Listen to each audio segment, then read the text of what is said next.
Hello and welcome back to the CyberGamer studio. Myself, Tobi Kenobi, to take you through this World Gamemasters tournament. We're here for match 3, Ehome going up against NirvanaCN. That's right, you can put 3 different things into their name.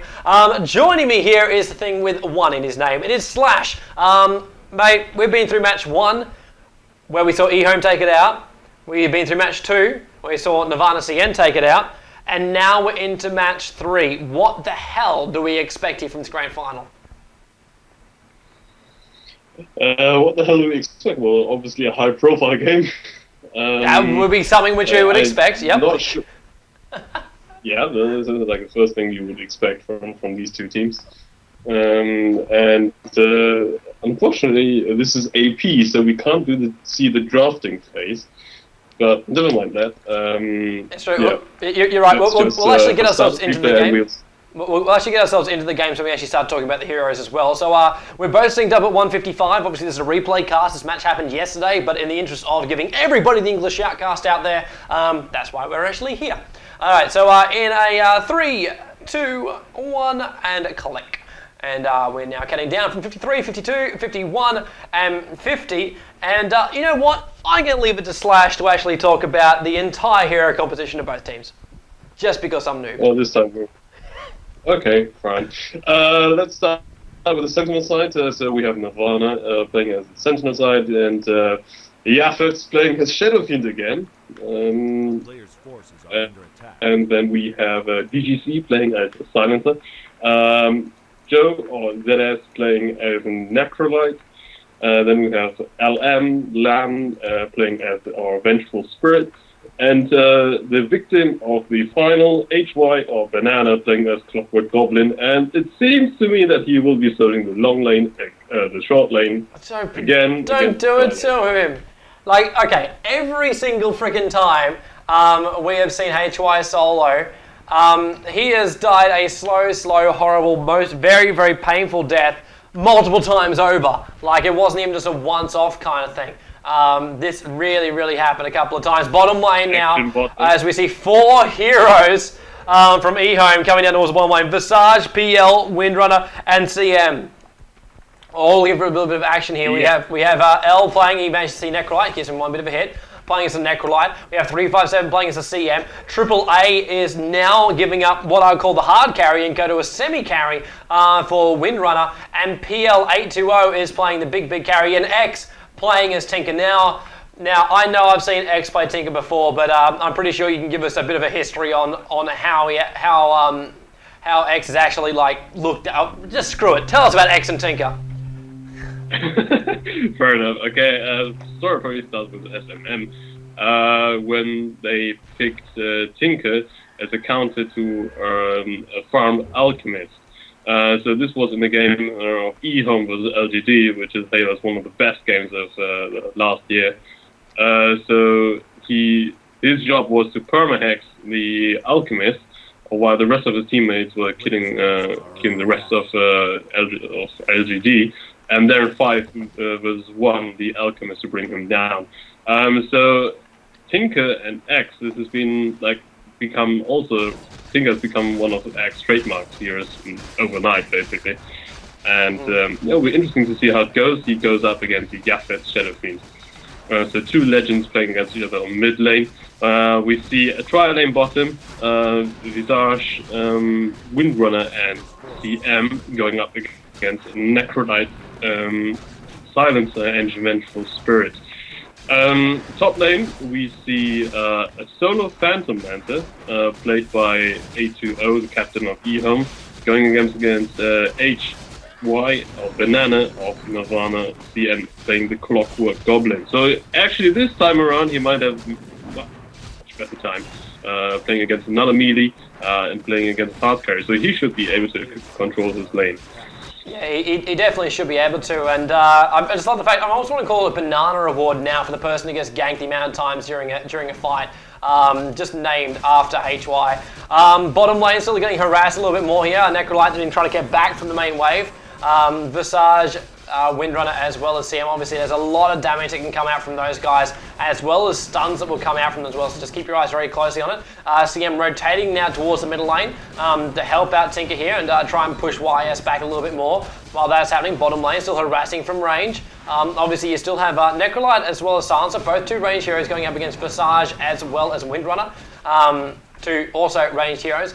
VS, for some interesting reasons, actually decided not to even push in or even move up the side trees here at the moment. Even though they have a ward up there keeping tabs on where the Ehome team are moving, still being very, very defensive. And now CM using illusions to actually move around the lanes too. So, wow, it's just very, very interesting to see how defensive Nirvana are being on this bottom lane. They just don't know what Ehome have for them. Yeah, considering the Trident lineup, Silencer, Necrolite, and Vengeful Spirit against Visage, Windrunner, and CM. So the Scourge side, they have a much more aggressive lineup, while obviously Nirvana, they have a very fairly defensive one. Silencer needs to get his last word, and he can just use Curse of the Silence to harass, to harass, but that's all. Necrolite obviously needs to farm. So he's not much of a lane controller. Come on top lane, come on top lane. We're about to see CM come in. Frost goes off. Phantom lands as well. Holds him in place with the cogs. He's got to move himself down a little bit further. CM comes very, very close to those cogs. There's not enough to actually kill him off, but it's enough to push him back for the moment. Hey, HY actually survived. Hey, hey, hey! The banana reward is now being changed to the slippery eel. But he will actually live up there on the top. Did pop off a healing star, but got damaged by one of the creeps, so it won't actually complete its job. The PL is now coming in for a little bit of a bit more of a look-see. But CM also going to go for a awesome creep pull. Will actually pull to the Wildkins. Pull them back very, very nicely. We've seen this so much too from 357. We saw him doing it in the first match, just for the power of the pull up on the top. So yeah, obviously that's going to give PL even more room to breathe and more things for Clockwork Goblin to actually worry about too. He's going to actually head down for a rune if he's hoping he's going to pick up an Invis rune. They will actually see this rune as well, and it goes down bot. It is an illusion rune, and VS will actually take that one. But X still has perfect vision of what's actually happening here, so yeah, he knows he has to fall himself back here. With Clockwork Goblin now rejoining towards that mid.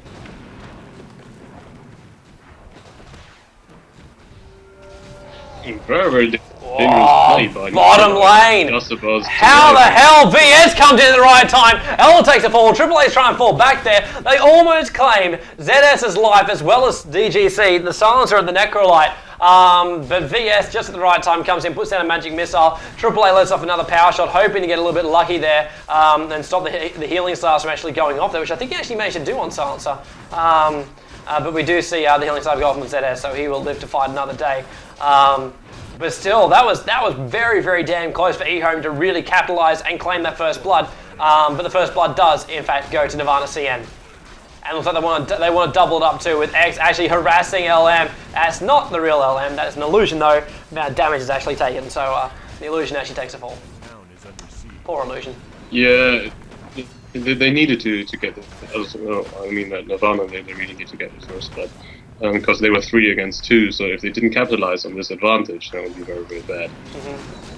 Phantom Lancer now to level 6 up here on the top lane too. Yeah, on the other hand, you have the problem again that their hard carry is free farming. Currently there's nobody top lane except for HY, and he can't really drive him back. What have we actually got in 8-2-0 at the moment? Like, you look at his CS, actually his money is currently sitting around 1100 and a CS score of 17-0. Going up against Clockwork Goblin, who's 17 for 6. So, not exactly free farming, but still getting back on top of where he should have actually been. So let's see what he actually buys up. Ring of Hell is going to be the first thing he does, as well as a magic stick. And now instant lance goes off on top of HY. He can't take another lance hit. I mean, on the other hand, you've got to see that while Lancer is a hard carry, Clockwork Goblin, he's a ganker. So it's not, how should I put it? Clockwork Goblin, he will leave his lane at some point, so in order to be effective, so Lancer can free farm. And that he will have to. Healing Slide going off. I'm surprised we didn't see the Phantom Lance instantly coming off. Then now VS on the back of his, it was a haste rune that he had. He's had a little bit extra speed. Clockwork Goblin now catching up. Off he goes. He's popping off his mini stuns. Phantom Lance goes off. Magic Missile. They should be able to bring in a H2O, especially with the Cogs holding him in place. H2O actually decides to turn around and fight this one, but it won't be enough though. We will see HY claim the last hit up there on the top there with the support from LM as the Vengeful Spirit. But while that's happening, bottom lane's also being pushed back here with Visage coming around the sides of the trees, playing that Fog of War beautifully while still allowing AAA to actually farm inside the lane. And Tinker's also having a good bit of fun here with Yaffets here in the middle lane too. Just popping off a rocket, pushing him back a little bit further there. But Yaffets with full mana will be ready to fight at a moment's notice. Oh, Visage once again! Yeah. With DGC on the bottom lane, Grave Shield goes off, tries to push him down. I thought we might see an engagement. Actually, Power Shot goes over the top, brings DGC's life down once again. I think he was actually hoping to bring the Necrolite into that line as well, but it didn't actually happen.